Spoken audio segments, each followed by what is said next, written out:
There was a guy I met a couple years ago during the pandemic through Instagram. He's a producer in Hollywood, and I was raising money to do my pilot, and we became friends. And he lives in LA, I live in Jersey, and we stayed friends. I went to California to do shows out there. We had this 4-day romance. It was so wonderful. I was like, I met the one. We were kissing, and the ocean was like literally waves were crashing on us, and I thought like, oh my god, this is like perfect. Like God is like God is okaying this, and everyone's like God was trying to push you off of him with the waves. This is episode number 574 with Michele Traina. We are going to be talking about finding humor in dating as a single parent, and it's going to come from a woman who is a comedian. So this is an exciting episode. I am sure that you are going to really love it. It's not just about the humor, but it's really about the whole journey. Hi, everybody. I'm Sandy Weiner. Welcome back to Last First Date Radio, where we believe it is never too late to go on your last first date. And to support you, I've written 2 books, and I've got a third on the way being written right now. The first book is Becoming a Woman of Value, How to Thrive in Life and Love. And this book, actually, my son-in-law was reading it on Saturday, and he said, good tips. So it's not just for women. It's really about life. It's life tips. It's things that I had learned up until that point that really helped me to become a better person and to have more confidence. And the second book is called Choice Points in Dating. I wrote this book because I just saw so many people really not understand their choices, not understand that they were a choice, whether it's how to date, who to date, how to break up, how to long to stay, how to date online. It's really filled with exercises. It's a how-to book. And so it's kind of a lot of my teaching all squished into one book. And you can find both of these on Amazon for Kindle or paperback. Every week, I bring you a tip from the Woman of Value book. And this week's tip is step number 13, do not settle. I think that there's a lot of confusion about what settling is. And I definitely thought that I had run out of chances of meeting my person when I got married back in my 20s. I thought I had dated every single man on earth. I thought that my ovaries were drying up. I would never have children. And I was all of 28. And I said, oh, well, this man really loves me. And he's a comedian, just like Michele. And so what could be bad, right? As Michele laughs. No, he was a good man in many ways, and he ticked a bunch of boxes that I thought I needed, but I really didn't know myself, and I didn't understand what I truly needed in a relationship or who I was to become further along in my life. And so I settled for what I thought was kind of the last man on earth. And trust me that there are always more dudes, as one of my Facebook group members says. And you have to be super clear on what settling looks like. And I think we might get into that a little bit in this episode. So before I bring Michele onto the show, I want to invite you to join that Facebook group that There Is Always More Dudes woman came from. It's called Your Last First Date, and it's for women over 40 who are looking to really grow on their journey to love. We are one of the rare groups out there that is curated and moderated. We have 7 incredible moderators who help me run this group. And we preview every post that goes on. We watch comments because I have very strict guidelines that are really based on my core principles as a person and as a dating coach. And so if you want a place of support and not just a place to vent and hate on men, please join us at Your Last First Date. And now for my guest, Michele Traina. She's a comedian, she's an actor, a writer, and the host of What's Up New York. She's also the creator of Divorce Diaries, a national one-woman comedy show and TV series that's in development. She's a single mom. She's born and raised in New Jersey, and she's been featured on stage with Chippendales Las Vegas, Wendy Williams, Tamron Hall, and her theater company, Propbox Players. Welcome to the show, Michele. I love that you are like the platform is to not like hate on men. I'm like, well, I do on stage, so maybe I need to join the group to calm down. Oh God, I'm very happy to be here. Thank you. Well, it's one thing to do it on stage as a comedy routine, and it's different if you really want to find love.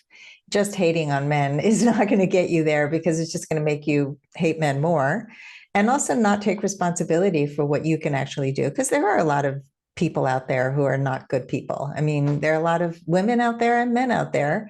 I just had my contractor who built me a new deck, and he was telling me about some of the clients he's had who have been, really entitled and unkind. And he said, you're good to us. You baked us muffins.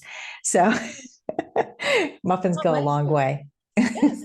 No, see, food is the key to a lot of people's heart, everybody's heart, pretty much. It's true. And they were really good. They were lemon blueberry muffins with like a crumble top. And I was like, Ah, yeah. you got to have the crumble on the muffin, otherwise, is it a Ah, real muffin? You know what I that's mean? right. That's right. Oh, We can have a whole show on muffin integrity. yeah. So, Michelle, let's talk a little bit about, well, a little bit about how you got here because you're a single mom. Yeah, how long were you married? Tell us a little bit about you. Yes. Well, the trailer version is that grew up in North Jersey with a loving Italian Catholic family. Parents were love at first sight. Been married. They were married for 45 years up until my dad passed a couple years ago. So that set the tone for me thinking I'm going to fall in love with the first guy that I meet kind of thing. And that was the opposite. I did not fall in love with the first guy I met. It took me a while to find somebody that I thought was the right fit. And then when I found someone, kind of was like, I guess I'm supposed to get married, engaged now. I'm 23, I'm getting old. That kind of thing started going through my head, like you were saying. And I was touring. I was an actor and a dancer since high school, and I was dancing since I was 7. So I wanted to be an actor very badly. I loved it.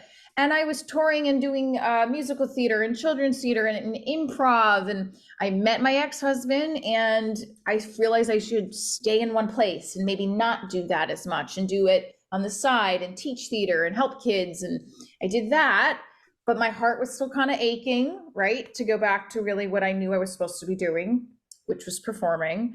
And in the meantime, I realized I don't think my ex-husband and I were meant to be. I felt like we were not life partners. And when you realize that and you're already married, it's like gulp. And then you get pregnant, which is also a blessing. But I got pregnant, and it continued to kind of go a little sour with our relationship, even though we had this beautiful daughter.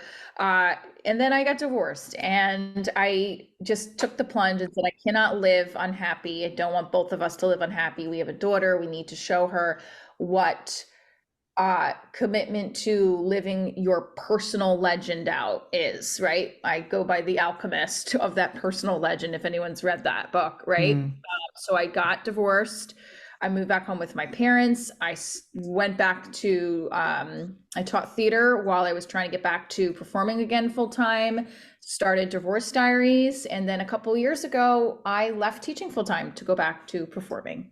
And just hustling my behind off in the journey of, getting to each goal point of love, career, and showing my daughter that, it's never quote unquote too late. And, you deserve the best. So that's maybe a 1-minute trailer. That's a good trailer. I can relate to a lot of it.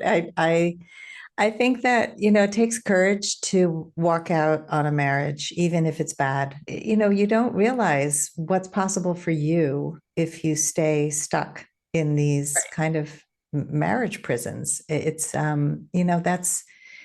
there's so much out there, even if you're not in a relationship, if you're pursuing your passion, which you are. And I give you a lot of credit for that too, because it's not easy. As I said, I was married to a comedian who was very lucky, actually. He met Robin Williams early on in his career and was taken to LA to meet his agent, and they performed on the streets together doing improv and juggling. And this was the era of Mork and Mindy when Robin was just starting out. Yeah, it was amazing. And he was a wackadoodle. I mean, he was very different because he was like a clown, comedian, puppeteer, and had a lot of these crazy skills that made him funny on stage, but not such a great husband. And so, it's not easy. It's not an easy profession. And you mentioned before we started that it's important to stay grounded. Was one of the things actually that attracted me to him was that he was in the process of becoming an Orthodox Jew because of the grounding. Wow, we have a lot. See, we were drawn to each other. I have a whole other story about a guy I was seeing who's Orthodox that didn't want to see me anymore because I'm Uh, not. It's a whole nother. Wow. oh, wow. I'm surprised he even dated you if he was Orthodox. Well, he didn't, but he came to my comedy show. He's Orthodox conservadox. That's what he considers Mm. himself. Hmm. And so there was actually we just had a whole thing about it this weekend again. So maybe you can help me on that part. Interesting. And so did he convert to Orthodox Jew? Is he an Orthodox Jew now or? He is. So he had been in the process for 2 years before I met him, and he was like gung ho going into a full swing, super hyper Orthodox. I was brought up Orthodox and had left Orthodoxy. Was kind of conservadox, I guess, but like driving and doing certain things on the Sabbath. And he was gung ho, like wanted to do it all. And I thought, well, I like the sincerity of it and the fact that I thought he knew himself really well. And then 2 years after we got married, he left Orthodoxy because we had a crisis in our marriage, and our firstborn was born with a genetic disease, and it killed him. So it didn't last. But then after the divorce, he went back to it. And it's very interesting. So I think, people are tortured often with the sort of the social construct of how they were brought up and what they were told and what society wants them to be and do. And then their heart is telling them, I'm drawn to this person. Like in your case, I imagine that this guy is really kind of all over the place. His head is telling him one thing, his heart is telling him another. And I was drawn to him and I'm still kind of, and then we get into these bad, like I get very offended. And then like, I sometimes think we're not dating at all. Now we're just like virtual friends. But it's interesting that you say this because it always felt like when we were originally talking, he had this like huge guilt to talk to me. And then I wanted to learn more about it. And he was like refuting it, and it was hurting me and making me feel less than. And then like he's like, I'm not trying to make you feel less than. And everybody was like, no, like all of my colleagues, my friends, my manager, they're Jewish. They're like, Michelle, this is not you. It's not you. It's him. And I kept taking it in that it's me, even though I can't help that I was raised Catholic. And I wanted to learn more, but he kept like shutting the door. And finally, I had to say, I have to distance myself from you because I feel bad about myself the majority of the time we talk. But now this is maybe something where I do create comedy from it. And he didn't like that. And then he didn't care that he didn't like it. He's like, I don't know, whatever, but this is you. I want you to be you. And then he would say, well, I could never meet up for coffee with you again, or even as friends, because I'm afraid that you're going to share everything that we talk about. And I've never done that. I've just created like jokes about the situation that kind of self-deprecate myself. But in his brain, he thinks someone's going to find out that it's him. And I said, well, what's the worst that could happen? What do you think they're going to do? I'm the one poking fun at myself because I keep coming back to you as rejecting me. And he's like, I don't know. So we've gone back and forth for months about it. And it's silly. And it's like, I won't let go of it because I really think we have chemistry. And it's like a whole sick cycle. So this is why I'm a comedian and love single. and not a dating coach. Exactly. Well, what you describe, I know this wasn't supposed to be a coaching session, but why not? It's okay. It's and such I was a being common... rabbi too. Oh, okay.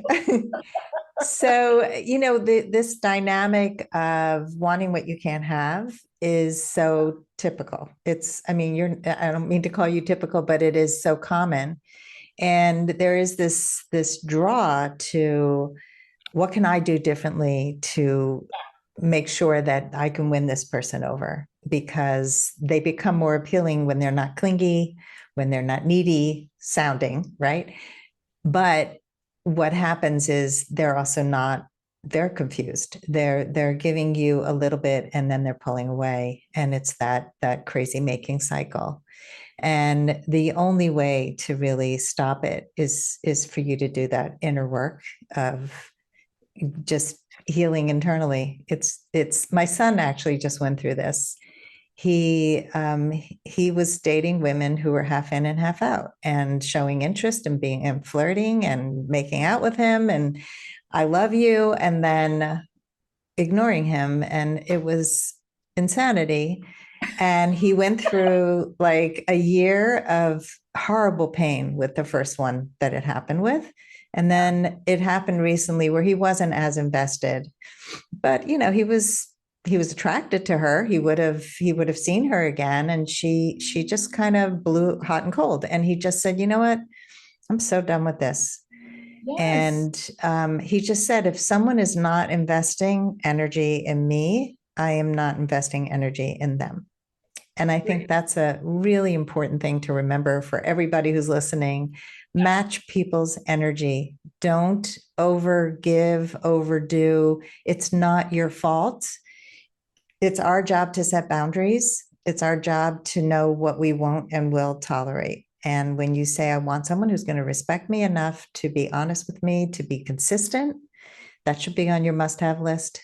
Those things are awesome. I love those things. I write them out. I've had multiple therapists and dating coaches and friends say these things to me, and then I do the opposite every single time. And then what I do is like create from it because I only know that when I create from it, good things happen, right? For me, like it's a filter, it's how I process through the world. But then I look back and say, like the other night, I was having such anxiety reading his text messages to me. And I'm like, why am I still talking to this person? He's not bringing me any joy. The conversations we had the night before was so great and strong on the phone that I got off the phone thinking, why are we not seeing each other? And then immediately 2 days later, he sends me these weird messages and I'm like, you are driving me to feel so crappy. And then you turn it around on me like it's all my fault. And he probably would disagree. But then it's like, I'm back in that cycle and I didn't listen to anything I ever was told. And it's like, I can't physically, the creating comedy from it helps. But like when people give me these things to do, even my therapist, unless I'm physically doing it, does that make sense? I can't like get rid of it. I can't get rid of the habit.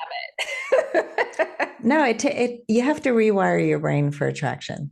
It is a rewiring, and that happens when you make a commitment to yourself to date men who are consistent, who may Right. seem boring at the outset, but are actually secure and know themselves, as opposed to this guy who's like doing this dance, two steps in, three steps back, like. That's a shitty dance. You trip over yourself.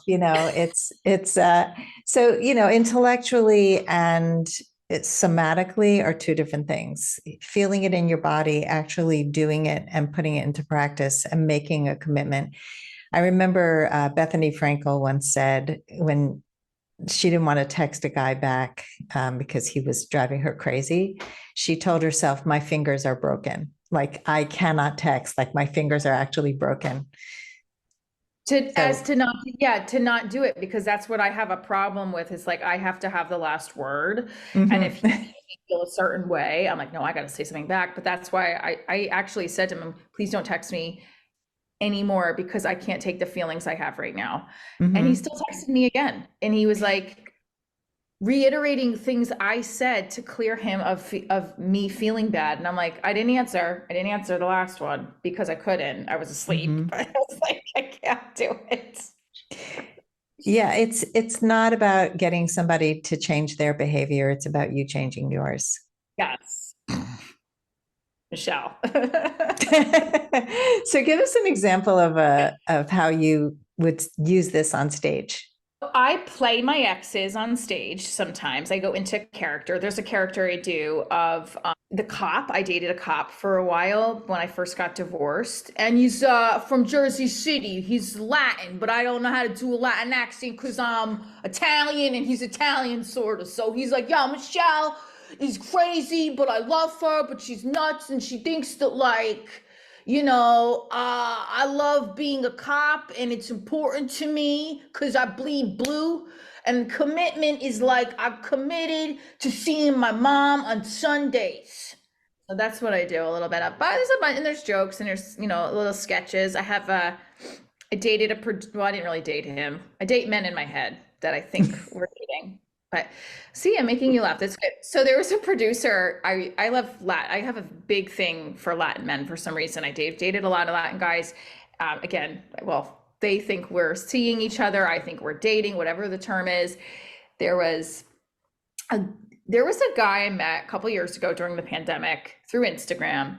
He's a producer in Hollywood, and I was raising money to do my pilot, and we became friends. And he lives in LA, I live in Jersey, and we stayed friends. I went to California to do shows out there. We had this 4-day romance. It was so wonderful. I was like, I met the one. We were kissing, and the ocean was like, literally waves were crashing on us. And I thought, like, oh my God, this is like perfect. Like God is okaying this. And everyone's like, God was trying to push you off of him with the waves.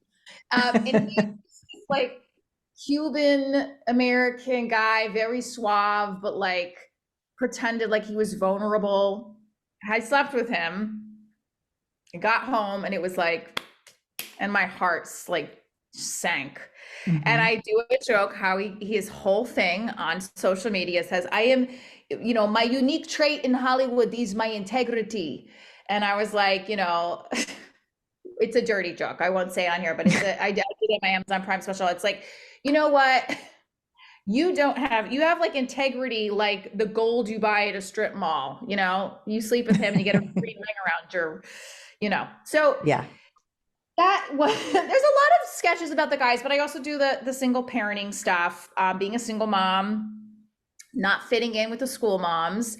And I'm always on the outskirts, kind of feel like I can't fit in, and it's okay. And I kind of enjoy helping other people feel okay about it, because I feel like there's a lot of competitiveness with the moms, even though we're supposed to be all about women empowerment. They get real crazy about some of these competitions where it's like themed days, and it's like to the next level where I'm like, I have to pay rent, not for extra sparkles on my daughter's red, white, and blue leotard themed practice. I can't do this. So lots of stuff about that. And my family, of course, my wonderful, loving, ADHD driven family. There's a lot to laugh about. Look, I raised my kids a long time ago, but the same pressures of everybody sending their 2-year-old to ballet and to gymnastics. Like, I was shocked. I was like, what is this? I didn't grow up with any of this. I played outside. I played in the dirt, and that was good for me. I didn't have to buy a tutu and a pair of ballet shoes when I was 2. And I refused to be part of it. I just, I think that's also a big thing, is like, just I don't want to fit in. It's imposter syndrome too for me. I struggle with as a comedian and an actor and a mom. I feel like we all deal with self-doubt, and I feel like as much as I love I say I love myself, working on the self-love, I do a lot of jokes about like that, where it's like, as much as like I don't want to fit in, there's moments where I'm bringing my daughter to school and feeling like, should I be doing more? What else should I be doing? Like I'm not, this mom has no bumps in the ponytail, no, the lunchbox is super clean, and I'm like messy, and my daughter spills like I spill, like, and I just then start to feel so low about myself, which is ridiculous, but you feel that way because you just want to protect your kid and make sure she's coming out in this way. And then it gets to be so weird. And then you do the same thing. And, I do the same thing in my professional life sometimes, where I'm like, oh my gosh, I should be doing this or should I be doing that? And then it gets so tangled because of we're not just taking a moment to say, I'm okay. Yeah, the compare and despair thing is so dangerous. And it's like you Oh put yeah. the blinders on and just go like, I don't see what's happening out there. I had to actually do that professionally to unsubscribe from anybody who is in my profession. I didn't want to see what they were doing. I don't want to look at them on social media. I don't want to compare myself because I'm doing the best I can. And that took a lot because I got myself into trouble in the beginning when I didn't do that. I'm so glad you say that because I am getting mad at myself for not letting stuff go. Sometimes of feeling like not good enough. And it's like, why are you like, just let it go? I mean, there's days where I'm like, I'm good on it, right? And then there's other days where I'm like, why did this person, like, it's so silly, but why did this female comedian who I follow unfollow me? And I said to my manager, I'm like, what did I ever do to that person? And then he goes, who cares? I'm like, you're right. And I was about to be like unfollow to her. And I was like, you know what? I'm not going to unfollow you. I could care less. I was supporting you and you want to be weird like that. That's fine. But the turnaround on that is that's why I do like creating comedy and creating theater with, especially with children, to help them feel good about themselves. So like, that's why I liked it so much. Like I do love, actors and comedians, they like to be the center of attention, but what I learned through teaching theater and performing with the children in my theater company was that the feeling you get from seeing a person feel so good about themselves from your performance or from being able to be on stage and participate is the main reason why I do it, because it feels like you have contributed to the ongoing universal theme of love. I know it sounds corny, but it's really what gets me continuing to go on this journey. I don't think it sounds corny at all. And in fact, I think that if you lived your love life in this way more, no, I'm serious, I that know, yes, I need help.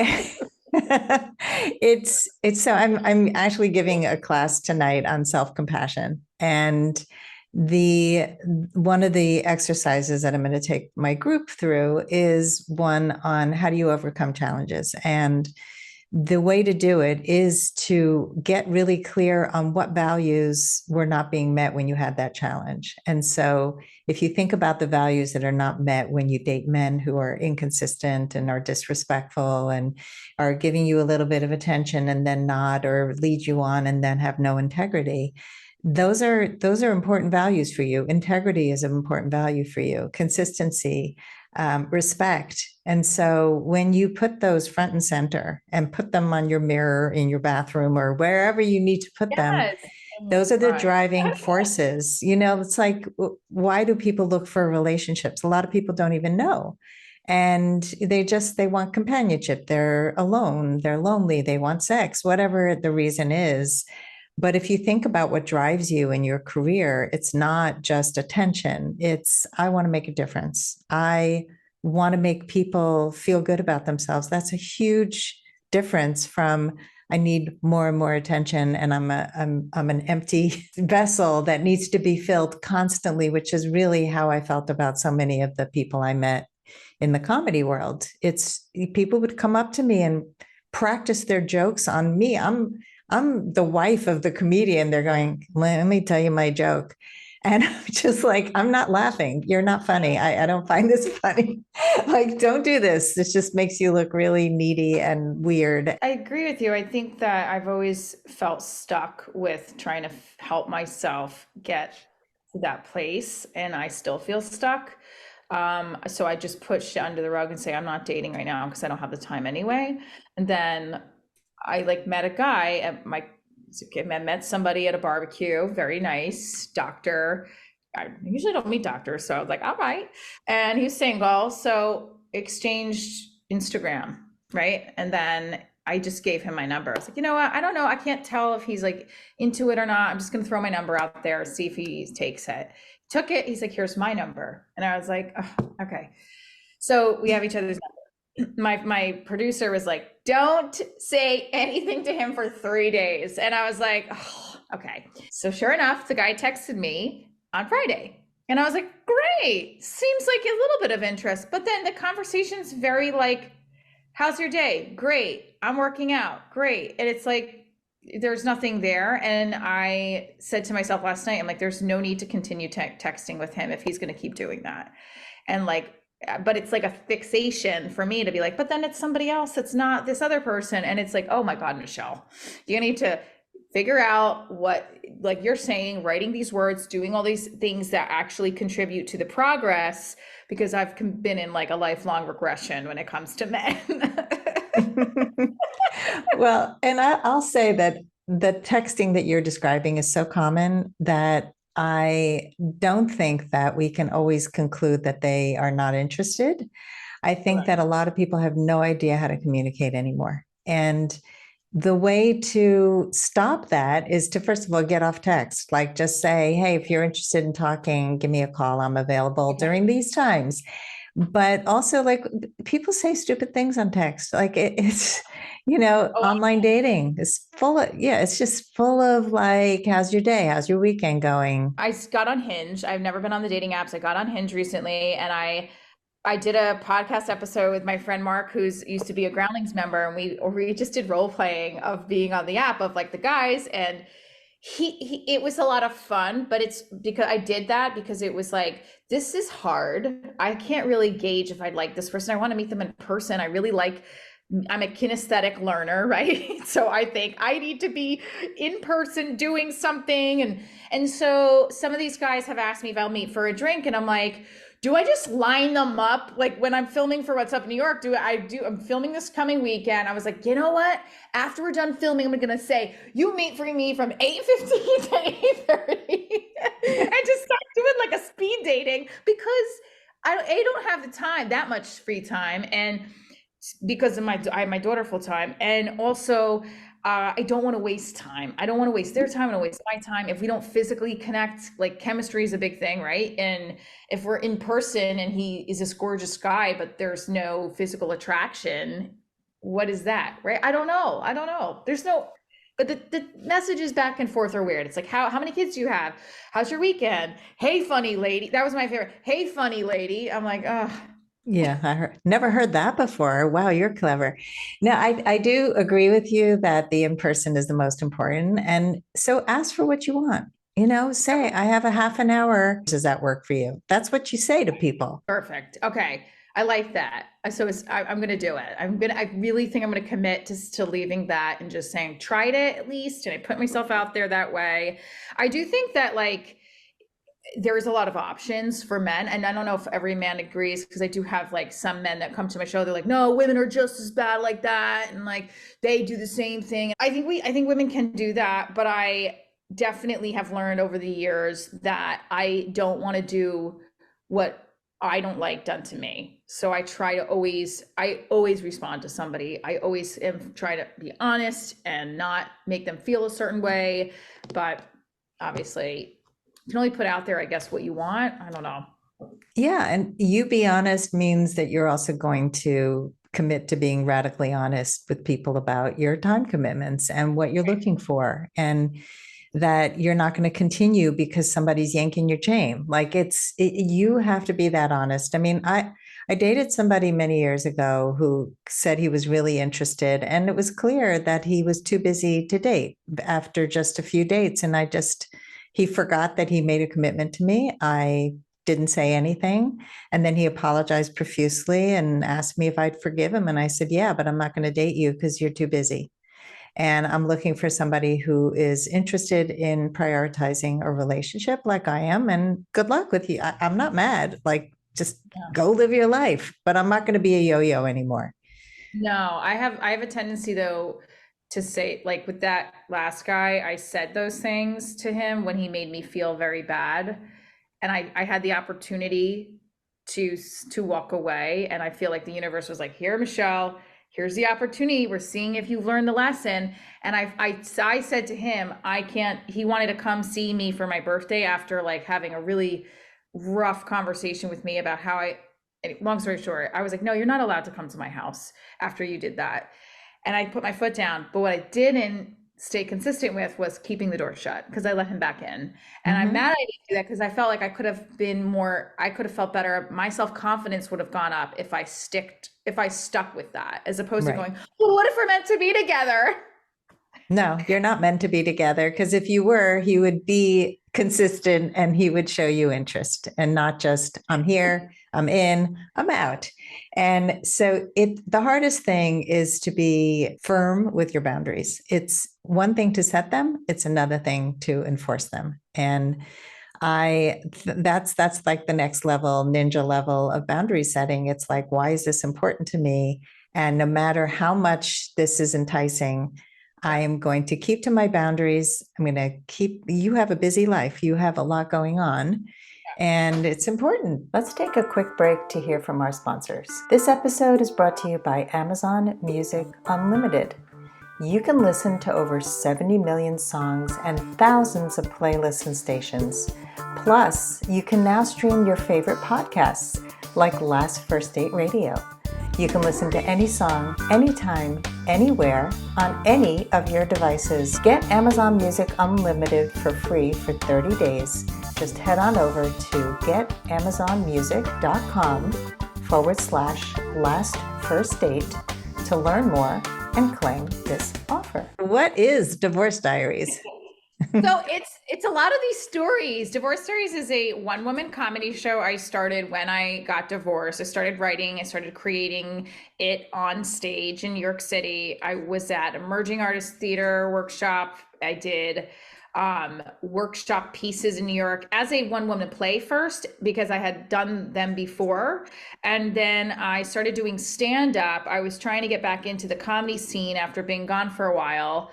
I never done stand up before, but I had done improv at Upright Citizens Brigade, studied there, done it. And I tried to get into a class after I broke up with this cop that I was dating after my divorce. And I was really sad and I wanted to put all my energy into comedy because comedy made me feel better. So I couldn't get to the improv class. I took a stand up class and continued doing stand up ever since. And I shifted Divorce Diaries into a one woman comedy show because I wanted to really take a really hard time, which is divorce, and which in turn my divorce brought me back to who I really am, right? I was like not myself in my marriage and brought me back to my identity. I wanted to take that element of divorce and make it funny and make people leave the show laughing and wanting more. And I do a lot of these dating sketches. It's like 45 minutes of stand up. And then I do an improv section where the audience writes a line they'd say to their ex before the show, and I do it in a monologue to my ex. And they gave me a suggestion of, my ex to my ex, the comedian, and we open up the line and I'll say it and I'll create a whole little letter to them and then toss it and do another one. And then I created the TV series. I always felt like it was a TV series based off when I moved home with my parents, because it was like my parents, my 92-year-old grandmother, my handicapped dog, my Italian family that just kept reminding me why I made a bad choice in my marriage, so it felt like the Real Housewives without the house. I just was like, this is a TV series for sure. And so I started to put the concept to paper and then to film back in 2021. And I raised money, shot the pilot, and it's been circulating film festivals and been working on getting an investor for season 1. So it's a live show and a TV series kind of parallel to each other. That's really cool. I like that there's an improv component to it and that you're working through all your stuff on stage. Just great.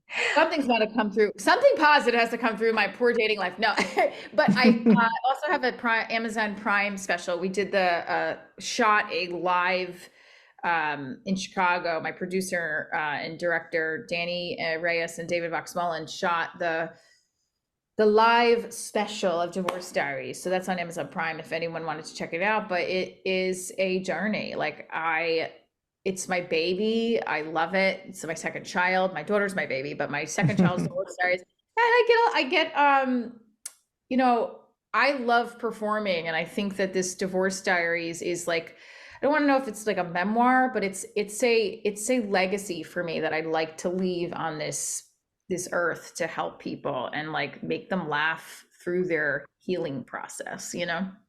Yeah, it's so important. I mean, even though I was married to a comedian, I laughed more through crisis than he did. He took it so seriously and he would get depressed, and I'd be like joking around with my friends with the darkest comedy that I couldn't tell people who hadn't gone through what I had gone through. But it's like that's how I connect with people. I really believe like it's so much better than just feeling sorry for yourself. Like really make Yeah. something of it and be able to have other people laugh at the hard things, because hard things happen to all of us, no matter whether you're divorced or lose somebody in your life. It's just there's going to be crisis, and if we can learn to laugh, it's a huge plus. Right. 110% agree with you on that. I think that when people can, I don't know if monetize is the right word because it's more than monetize, but yes, monetization off of something that was tragic and building something from it is cool. But also when you create from something that was so hard and it was adversity, you took the adversity and you were able to see the beauty in the adversity, and then something else exploded. It is very hard. I do know a lot of comedian colleagues, even actor friends, that get depressive and tragedy all hits, and it's hard for them. I mean, it's hard for all of us, but it's hard for them to see the funny in it because Mhm. their lens, it's a little different how you look at it. I've gotten a good amount for as good amount of praise I've got a good amount of like, you should do more than divorce and dating so you don't get pigeonholed. Shouldn't do that and I get sometimes I used to be very sensitive about it, and now I'm just like, sure, okay. I just yes and them and move it along because it's like, you know what? That's your opinion. That's great. I'm going to keep doing what feels right for me. Yeah, the shoulds are nobody's business. It's them imposing their thoughts on you. It took me a long time to be successful in my career, and I had everybody saying things to me like, "Oh, you should." My mother was like, "You should go into real estate." This was when I was already successful. I'm like, what part of me ever said I was interested, number one, in your opinion? Number two, I don't remember telling you that I was looking for another career because I'm really happy in mine. I'm doing really well. Thank you. That's because you were in real estate. That Mm-hmm. doesn't mean it's right for me. And so people will always just reflect their experience on you. That's just very typical. We see the world through our eyes and nobody else's. It's very Yeah. hard to have empathy and really be present for somebody and be excited for them and what they're building. And it takes time. It takes time to really make a name for yourself and to develop this whole thing. I mean, I give you a lot of credit for doing it. I appreciate that. It's a journey. And I left teaching full time. That was a huge risk Hmm. financially. And I knew that I was just a very unhappy, and I wasn't unhappy teaching kids. I was unhappy in the school. There was a horrible relationship I had gotten over with a man who was still married and lied, and I was working with him, and I was so devastated by that, by the fact that my school district was treating me, they didn't know about that or my personal relationship with him, but like he was in the school district, so it's hard for me to go to work and see things that reminded me of him. And then also the school district was just depleting me from what they were making me do and running to 5 different schools. So I was starting to realize like I should just really leave and pursue what I really want to do with acting again. And I did. I had a friend who'd quit her administrative job at the school district, and I was like, why am I still here too? So I left, and the pandemic hit. But the pandemic helped me through a lot, getting to where I am with Divorce Diaries. So yeah, and if I would have listened to everybody, they would be like, don't leave your teaching job. And I didn't, and I did. I'm super happy I did. So, Yeah. I mean, people probably told you not to leave your marriage too. yep, they did. Yeah. Yeah. I And they were mean, the ones that didn't think we should get married. They were like, "Oh, it's going to be hard for you." I'm like, "It's going to be harder if I stay." People are uncomfortable with change. I Oh yeah. mean, any change, whether it's happening to you or to themselves, change feels scary for people. But people like you who take risks, it's important to value being true to yourself than staying stuck. And I know I'm the same way. Like just staying stuck feels so horrible to me. I would rather have absolutely no safety and security on the other side than stay where I am and feel miserable.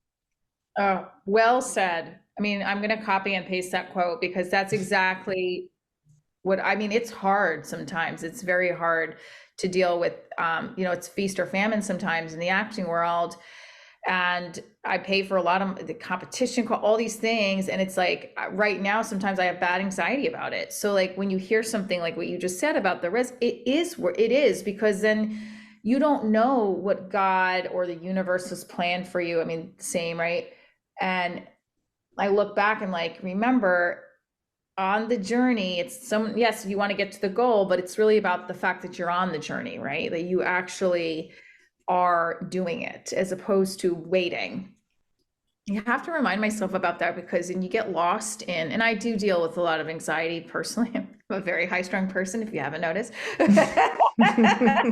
So I try to keep reminding myself that the like anxiety is just like not necessary and these things are not necessary to worry about. You're here. This is where you want it to be. Like just breathe into it and all that stuff because it's a real beautiful thing to get out on stage and the joy I feel doing it is one I've nothing else is compared to it except the joy of having a daughter and loving her. And that's not the same feeling, but there's the only comparable of like having unconditional love and then with a child, with a parent, right? And then this love of what you do for people, Mhm. how it makes Yeah. you feel. Oh, totally. So one of the things I started doing after my divorce was speaking on stage and being in front of a camera and having a YouTube channel and podcast. And I was always the behind the scenes, help my husband, write comedy Yeah. with him, work with the directors, but never be in front of a camera. It was not a desire of mine at all. And I realized I had to do these things to get known and have a career. And also, I had a lot to say, and I never knew what I had to say or what value I could bring. And one of the things was speaking on the TED stage, and that was huge.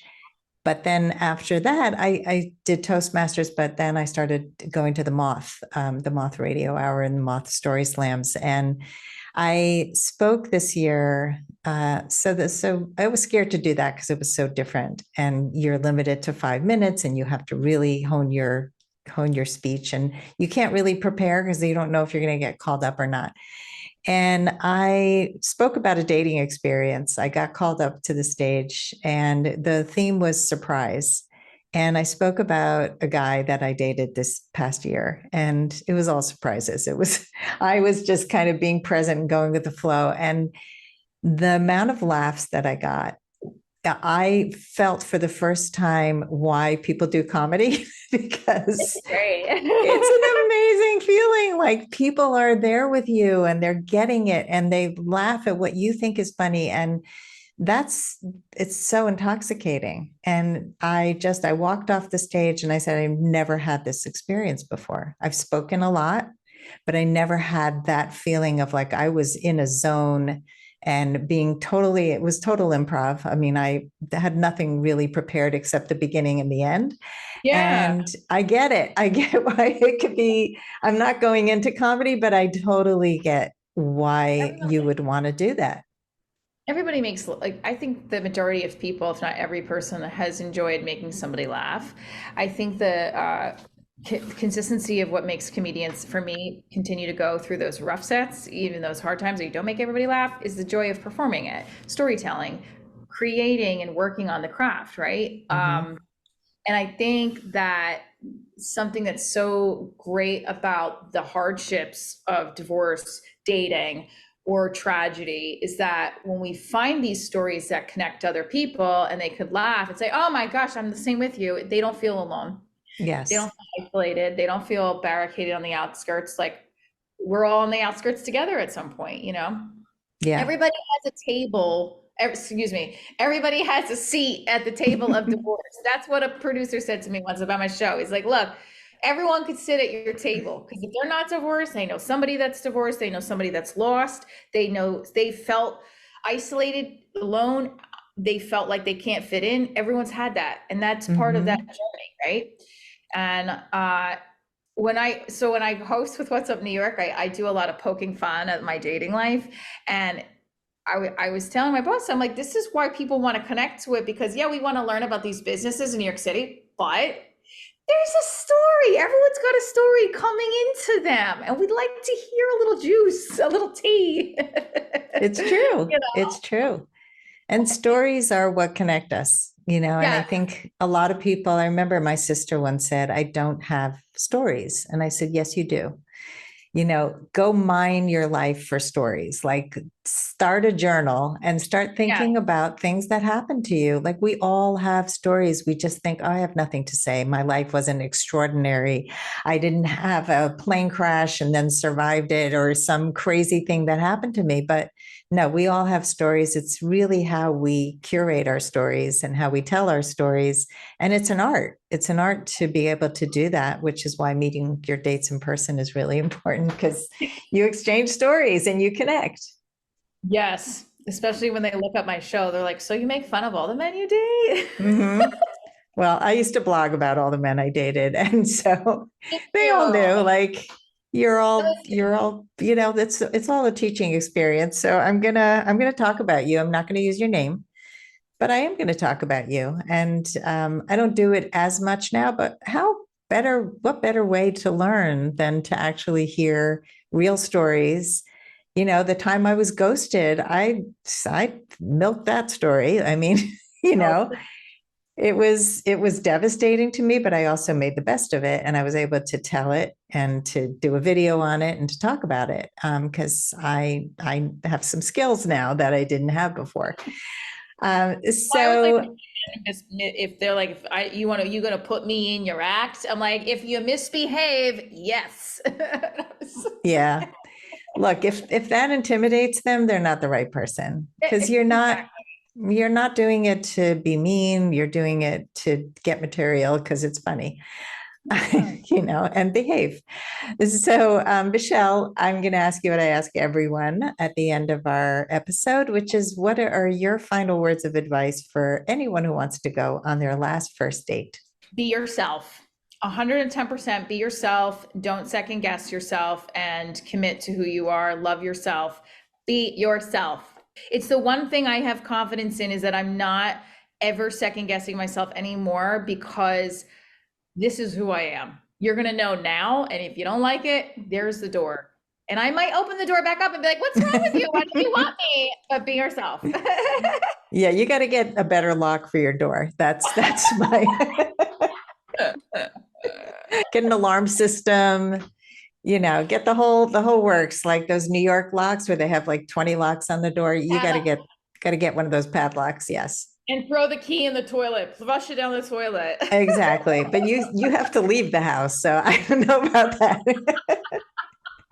No, with boundaries, one of the ways that I explain boundaries when I teach them is it's like those stanchions they have in a theater. Yeah. And I say, you get to decide who comes in and who comes out.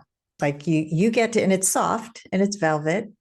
You can even get a pink one, make it really pretty, but you get to unchain it and chain it. And, in theaters, they don't just let everybody in. There's a bouncer at the door. So maybe you need a better bouncer. I'm not sure if it's Yeah, the I need padlock or all the bouncer. You need it all. of it. Michelle, tell our audience the best way to find you. Give us one link because I know you have, I'll post your TikTok and Facebook and everything else on the show notes.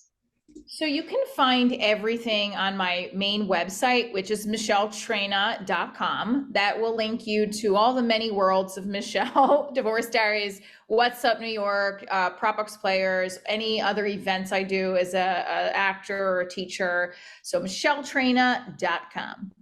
Awesome. And it's 1L, Michelle. Yes, 1L. Yes. 1L. Thank you. This was so much fun and you're awesome. I really enjoyed our conversation, Michelle. Thank you. I did as well. Thank you for having me. I My hope to work again with you because I have so many questions. Well, we can arrange that. Yes, yes. And thanks everybody for listening. If you love our show, even if you like it a lot, please rate and review us on Apple Podcasts. It really helps us and helps more people find us. And as always, here's to your last first date. If you are ready to get unstuck, gain new tools, become more empowered, and finally find your last first date, I'd love to talk to you. Fill out an application to be considered for a complimentary half-hour love breakthrough session at lastfirstdate.com/application.